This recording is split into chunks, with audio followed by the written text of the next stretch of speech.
Dossier Hissène Habré, l'ancien président tchadien doit verser entre 10 et 20 millions de francs CFA à chacune de ses victimes. Parole du tribunal spécial africain.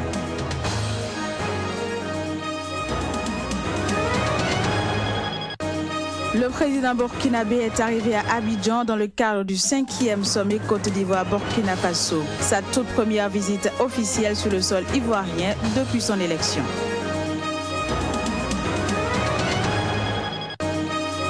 Puis nous irons au Cameroun pour parler sport. La Ligue de football professionnel a un nouveau président à sa tête. Son nom, Pierre Semengue.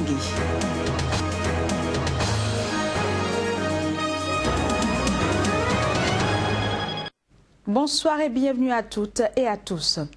Du nouveau dans le dossier Hissène Habré au Sénégal, l'ex-président tchadien a été condamné ce vendredi par le tribunal spécial africain qui l'a jugé à Dakar à verser entre 10 et 20 millions de francs CFA par victime. Il s'agit des victimes de viols, de détention arbitraire aux prisonniers rescapés et des victimes indirectes. Les avocats commis d'office pour sa défense présents à l'audience ont annoncé qu'ils feront appel de cette décision. Rappelons qu'Hissène Habré a été reconnu coupable et condamné à la prison à vie pour crimes contre l'humanité. Toujours au Sénégal, Dakar est à pied d'œuvre dans l'organisation du Forum international sur la paix et la sécurité en Afrique prévu en décembre prochain. Il sera consacré, comme lors des 2 précédentes éditions, à la proposition des pistes de solutions face à l'extrémisme violent, la criminalité internationale organisée et la prolifération des armes. À cet effet, le ministre des Affaires étrangères sénégalais a procédé ce mardi au lancement des activités de l'organisation de ce rendez-vous. Tchèque Berté. La 3e édition du Forum international de Dakar sera nulle d'autre la rencontre de la maturité pour ces rendez-vous continental sur la paix et la sécurité en Afrique. Il s'agira par ces forums, prévus les 5 et 6 décembre prochains, d'approfondir les dialogues stratégiques entre les Africains, d'animer des réflexions pour une vision partagée des menaces sur le continent et d'étudier les réponses les plus appropriées pour faire face aux défis du moment. Il ne s'agit pas tout simplement de produire des réflexions, mais il faut que ces réflexions soient opérationnelles. Et l'ambassade de France l'a rappelé. Immédiatement après la 2e édition, il y a eu des attentats en France. Et nous avions également lors des réflexions, mais presque dessiné les contours futurs des actions terroristes. Aujourd'hui, les actions terroristes se sont diversifiées, sont devenues des actions beaucoup plus scientifiques, se sont adaptées aux stratégies de riposte. Donc il faut qu'on réfléchisse. À chaque fois qu'il y a des attaques terroristes, il faut qu'on en tire les leçons. Qu'on voit comment anticiper, comment prévenir. Lutter contre le terrorisme, ce n'est pas une lutte facile, ce n'est pas une guerre classique, ce n'est pas une guerre de position. Il ne suffit pas d'avoir l'arme nucléaire pour pouvoir combattre le terrorisme. Donc il faut qu'on réfléchisse. Et c'est une réflexion africaine, mais mondiale, parce que nous accueillons des experts venant de partout à travers le monde. Pour le chef de l'État sénégalais, l'ambition est de faire de Dakar un lieu inédit d'échange autour des questions de sécurité sur le continent. Le thème retenu pour la rencontre de cette année est l'Afrique face à ses défis sécuritaires, regard croisés pour des solutions efficientes. Environ 15 chefs d'État africains seront présents pour la rencontre, de même que quelques ministres des Affaires étrangères du continent et leurs homologues de la défense, mais aussi des experts africains, européens et américains, des militaires et des journalistes. En Côte d'Ivoire, le président Alassane Ouattara a reçu son homologue burkinabé Roch Marc Christian Kaboré ce jeudi. Au cœur des discussions ayant meublé cette première visite officielle du président burkinabé, la lutte contre le terrorisme qui a frappé les 2 États voisins en début d'année. Reportage. Secoués en début d'année par des attentats terroristes qui ont fait plusieurs morts dans leurs pays respectifs, la Côte d'Ivoire et le Burkina Faso se retrouvent pour un sommet, le 5e du genre, consacré au renforcement de leur coopération, notamment en matière de lutte contre le terrorisme. Suite aux attentats qui ont été perpétrés dans nos 2 pays, nous sommes convaincus de la nécessité de mutualiser et nos renseignements et nos moyens de combat contre le terrorisme. Et je crois qu'il y a du bon travail qui est déjà engagé dans ce sens entre nos différents ministres de l'Intérieur et de la sous-région que nous devons continuer à appuyer et à encourager. Le sommet sera marqué par la signature d'une dizaine d'accords entre le Burkina Faso et la Côte d'Ivoire. Outre les questions sécuritaires, la construction de l'autoroute Yamoussoukro-Ouagadougou et de la ligne de chemin de fer entre les deux pays, ainsi que la fourniture d'électricité par la Côte d'Ivoire au Burkina, sont au centre des préoccupations. Pour mémoire, Abidjan et Ouagadougou ont connu une année de brouille et de tension. Des questions liées à l'affaire de l'ex-président burkinabé Blaise Compaoré. L'ancien président de la République du Bénin, ex-Dahomey, Émile Derlin-Zissou, est décédé ce jeudi à l'âge de 98 ans. Homme politique béninois, Émile Derlin-Zissou a été propulsé à la présidence du Dahomey le 17 juillet 1968 par un régime militaire instauré un an plus tôt. Il sera renversé en décembre 1969 à la suite d'un putsch. Il a été un farouche opposant au régime du général Mathieu Kérékou, qui a dirigé le Bénin de 1972 à 1991, puis de 1996 à 2006. Le Kenya est confronté à une épidémie sans précédent d'incendies volontaires d'écoles publiques. Et les possibles motivations de ces incendies jettent une lumière crue sur le système éducatif du pays. Suivez à ce propos l'archevêque de l'église anglicane du Kenya, Jackson Ole Sapit. La destruction des infrastructures écolières, principalement des dortoirs qu'on a vus dans certaines écoles, est susceptible de saper les acquis que le pays continue à faire en vue d'améliorer les cas, l'équité et la qualité de l'éducation pour les enfants du Kenya. Nous voulons aussi rappeler à nos élèves que s'ils veulent faire valoir leurs droits, ils doivent faire preuve de responsabilité.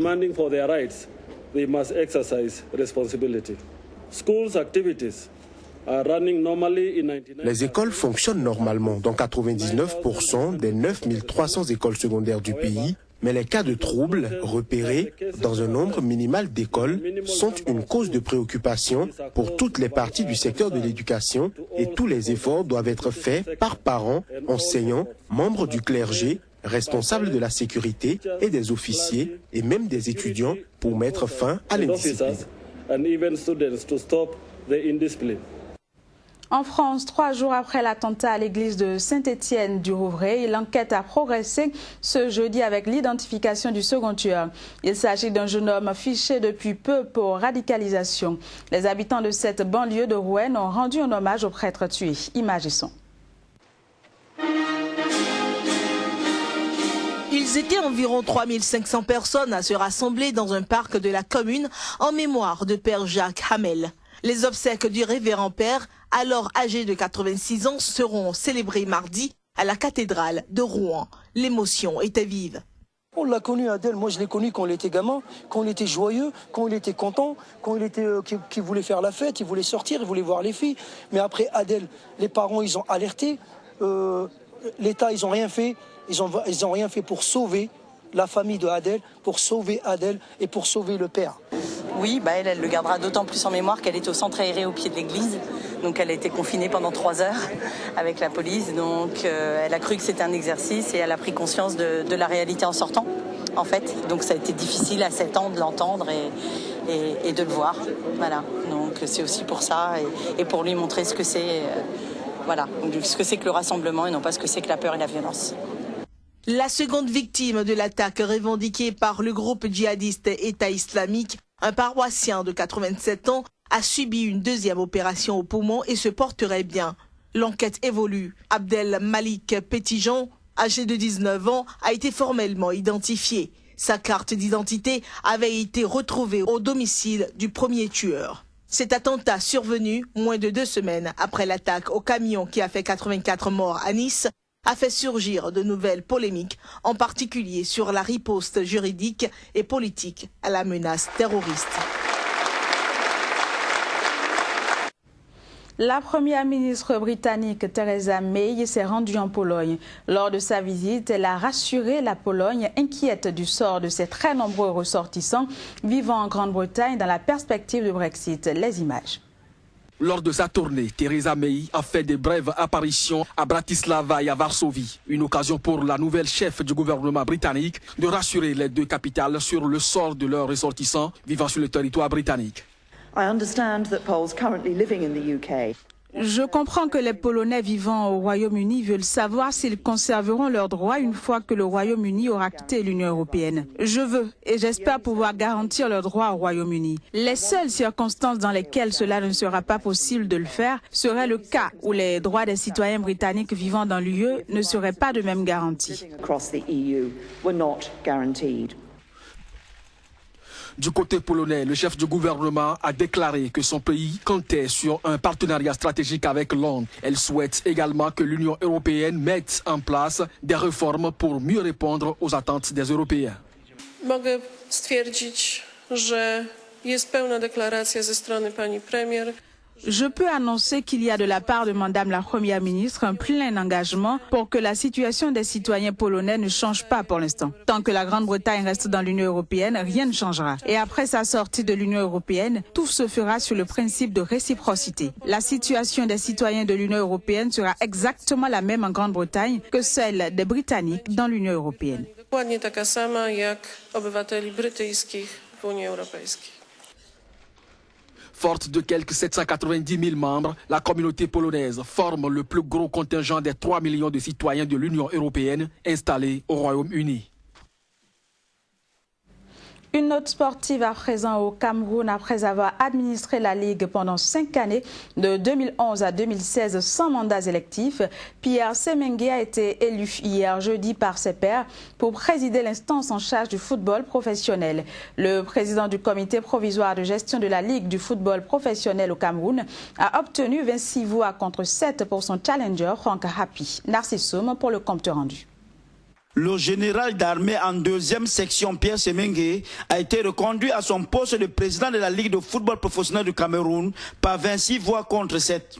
C'est au terme d'une élection qu'il opposait à Franck Happy, son vice-président sortant, lors de l'Assemblée générale élective qui s'est tenue dans un hôtel de Yaoundé, la capitale politique du Cameroun. Le corps électoral était constitué de 18 clubs de Ligue 1 et 17 clubs de Ligue 2. 3 quarts des électeurs de la Ligue de football professionnel du Cameroun ont ainsi fait confiance au président sortant, soit 78% de suffrages exprimés en faveur de l'heureux élu, contre 22% pour son concurrent. C'est-à-dire que c'est vraiment l'élection, j'ai gagné haut la main, que l'ensemble des clubs camerounais, clubs professionnels, soutiennent le projet, parce que c'est un projet. Une élection qui s'est déroulée globalement dans une bonne ambiance. C'est logique, hein? Logique, parce que les deux adversaires d'abord ont été fair play. Je crois qu'à la fin, chacun a accepté sa sentence. Le candidat Franck Happy a reconnu sa défaite. De déception, parce que honnêtement je pensais que l'ampleur de la défaite elle est sans appel. Je ne m'attendais pas à une telle défaite. Je pensais franchement qu'on avait des chances, mais le résultat montre le contraire. Et c'est pour ça que j'ai dit, malgré les vices de procédure qu'on a relevées dès le départ, nous n'allons pas faire appel, on va s'incliner par rapport à cette défaite. Aujourd'hui, âgé de 81 ans, Pierre Semengue, en poste depuis le 26 juillet 2011, devient le tout premier président élu de la Ligue de football professionnel du Cameroun, après avoir bénéficié de plusieurs prorogations de mandats. Ce dernier entend poursuivre l'œuvre d'édification du professionnalisme dans cette discipline. Ce sera tout pour cette édition. Merci de l'avoir suivi. Très bonne suite de programme sur Sika. À bientôt.